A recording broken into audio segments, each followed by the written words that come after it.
అందరికీ నమస్కారం అండి. ముందుగా అందరికీ స్వతంత్ర దినోత్సవ శుభాకాంక్షలు. మన జగనన్నకి ఏదో స్క్రూ లూజ్ అయినట్టుంది.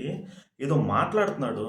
వినండి, దాని గురించి మళ్ళీ మాట్లాడదాం. ప్రజాస్వామ్యాన్ని కాపాడుకోలేకపోతే, గొంతు విప్పకపోతే ప్రజాస్వామ్యం ఇంకా బతకదు.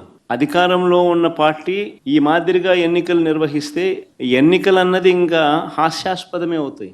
ఎన్నికలు ఇంకా ఏం జరపాల్సిన పనులా, ఇంకా మన ఇష్టం గుద్దుకోవడమే. కానీ ఎన్నిక అని చెప్పాల్సిన నువ్విలా మాట్లాడుతూ ఉంటే మాకేమనిపిస్తుందంటే, మాకు హాస్యాస్పదంగా అనిపిస్తుంది జగనన్న. ఎందుకంటే ప్రజాస్వామ్యం గురించి, నీతి, న్యాయం వాటి గురించి నువ్వు మాట్లాడుతుంటే పాపం ఏదైతే పులివెందులు ఉందో, ఏదైతే ఒంటిమిట్ట ఉందో ఈ జెడ్పీటీసీల్లో ఇప్పటి వరకు కూడా వాళ్ళు క్యూలో నిలబడి ఓట్లు వేయలేదు. వాళ్ళని ఏకగ్రీవాలకే పరిమితం చేశావు.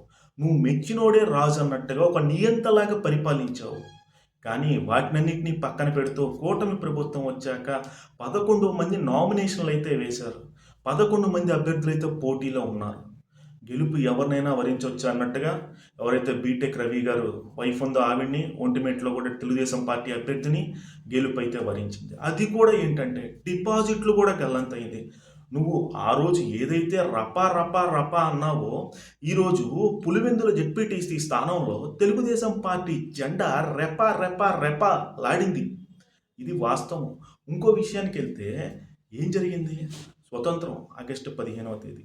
కానీ 2025 ఆగస్టు 14వ తేదీన పులివెందులో ఎవరైతే ఈ పులివెందుల్లో 35 సంవత్సరాల నుంచి జెడ్పీటీసీ, ఎంపీటీసీ స్థానాల్లో ఓట్లు వేయడానికి కూడా రాలేకపోయారో వాళ్ళు స్వతంత్రంగా వచ్చి ఓటైతే వినియోగించుకున్నారు.